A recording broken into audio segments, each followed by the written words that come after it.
Hello and welcome to IASPrimers. Now recently India's Department of Space it released a policy on space transportation.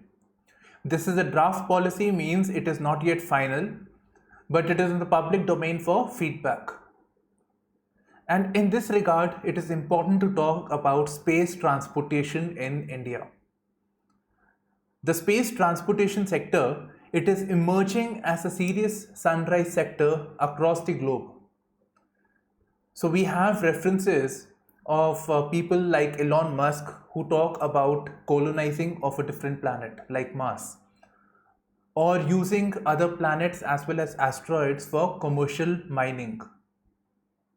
There is talk about space-based tourism activities. So in this regard, there is a need felt for India to focus on the space transportation sector. And as per the Department of Space, it felt that there was a need for a policy given India's interest in independent access of space, emergence of or evolution of space transportation capabilities. I'll just write tech over here. And then lastly, about commercial interests of the country. So three things because of which this policy was introduced. Now, space transportation is basically the transport of payloads. This could be living, that is manned or non-manned, from Earth to outer space and then back also. So space transportation is quite distinct, especially from India's earlier space programs. India's earlier space programs were focused on launching a satellite onto the orbit, any orbit. So we can look at it this way, that basically there was a rocket like PSLV rocket.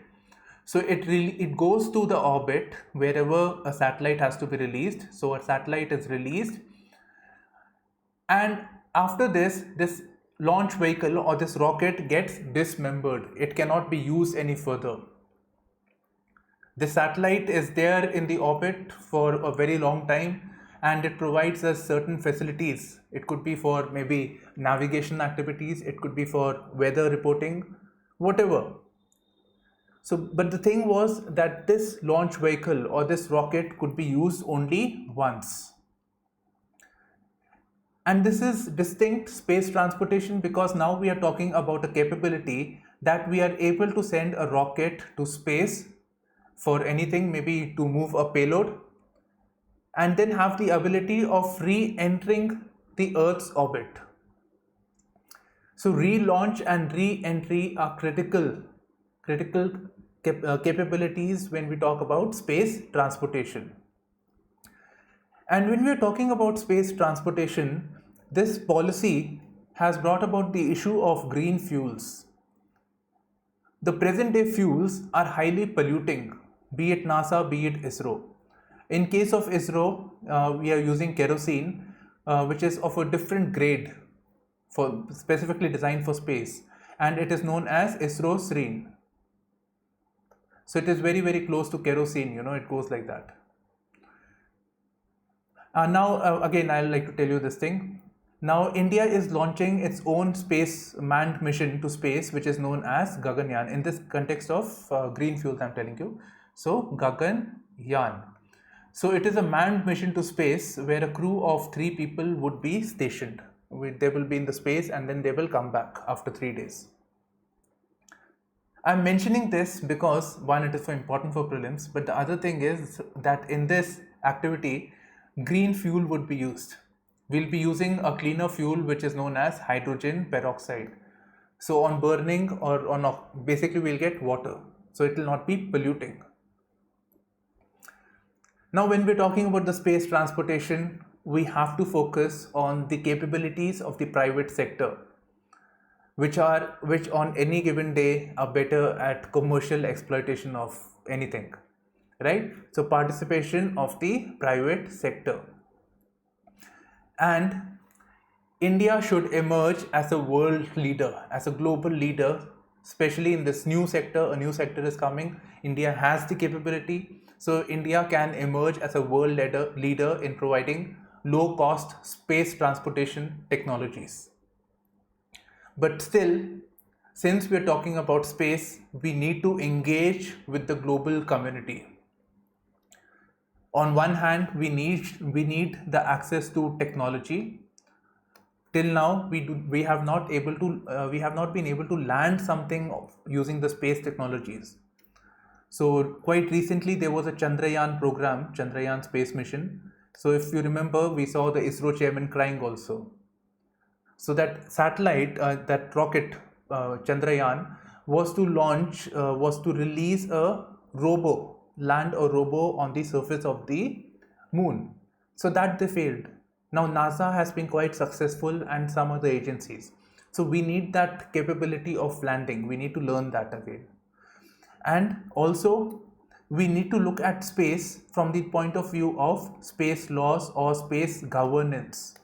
It is quite important, given the fact that we're looking at a large number of countries would emerge and into the industry of space transportation. We are looking at a greater role of the private sector. So there is a need for greater engagement amongst the world community to come out with a set of laws or a framework on how the space would be governed. And in this regard, it is important to refer to the Artemis Accords. I prepared a video on this critical analysis on my YouTube channel, so you can watch it with the link above.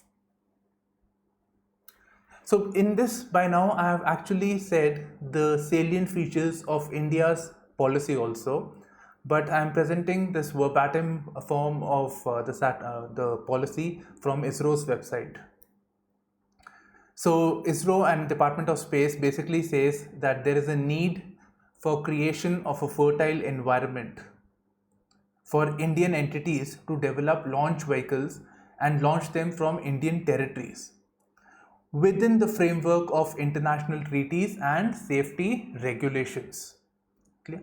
So these catchphrases, these words are very helpful when we write your answers. So therefore, you need to jot down certain things and it will be really helpful and incorporate in your answer writing.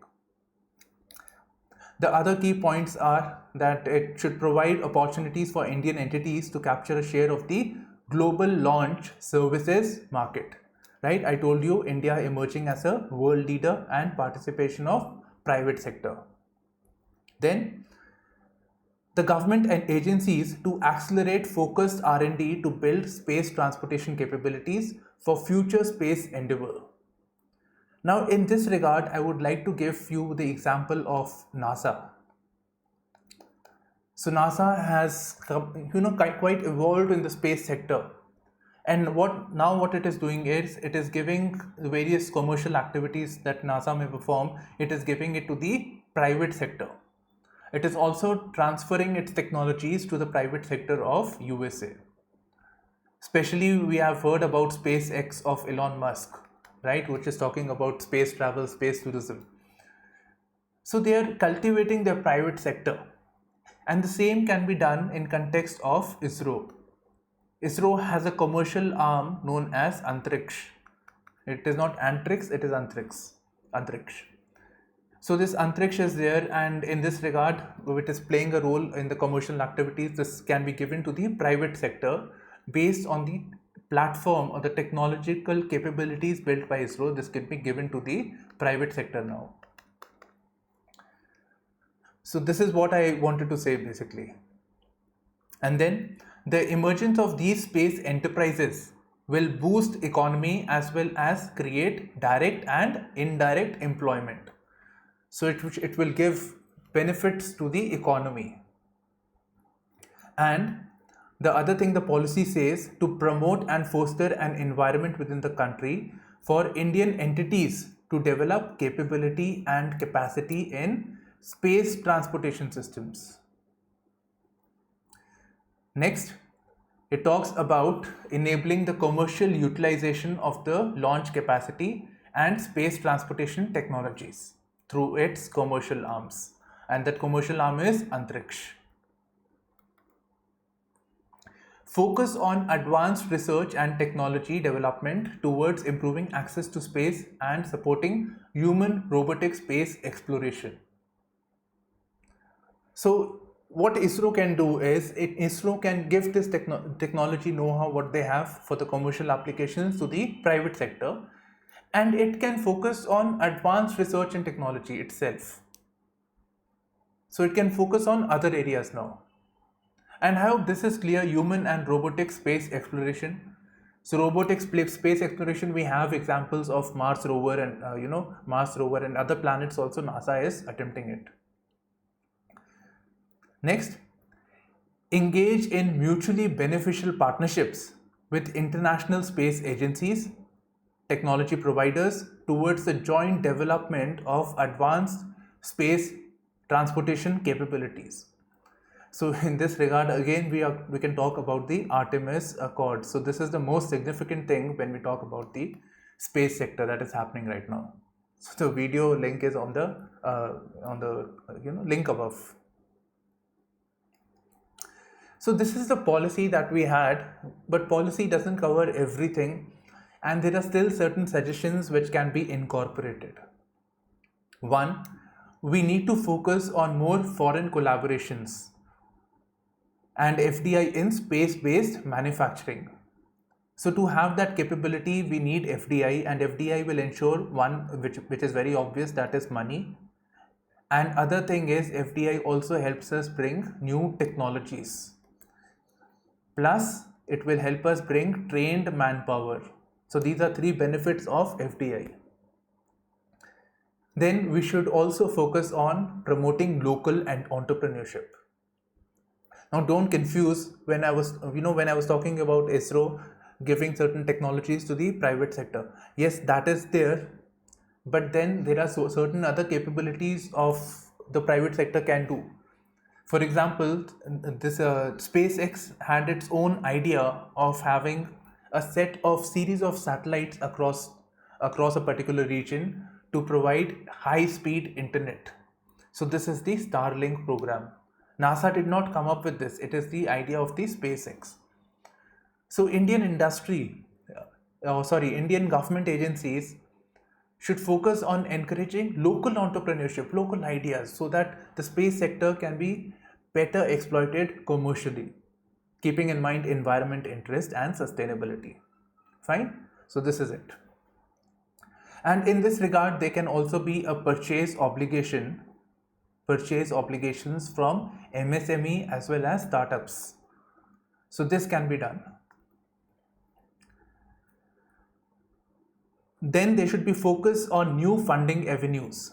If you're talking about an industry, we need to focus on creating, these industries are going to need money, especially long-term capital. So in this regard, we need to look at viable options such as bond market, raising the money from the bond market, or PP model.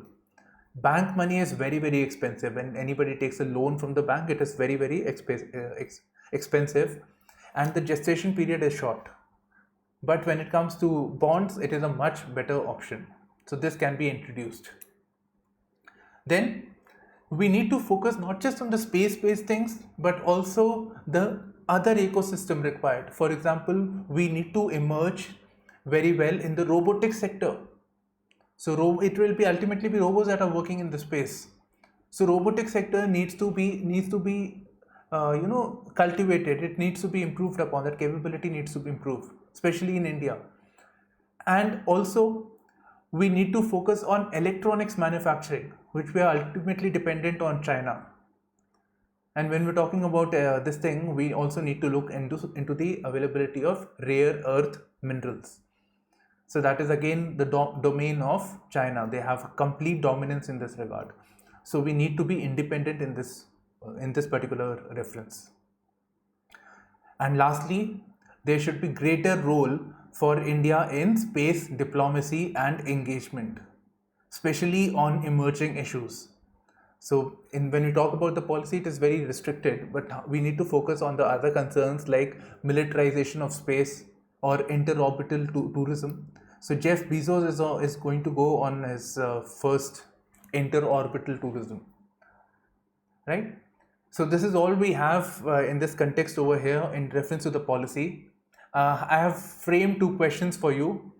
So these are the questions. do try to attempt it, and you can share your answers on my Telegram channel. It's basically a answer writing group, but I can share the link right now, t.me/IASPrimers. So the link you can find in the description box. My handwriting is pretty bad, so you can get in the description box. So this is all we have. Thank you for streaming into IASPrimers. Bye bye, take care, and all the best for your preparation.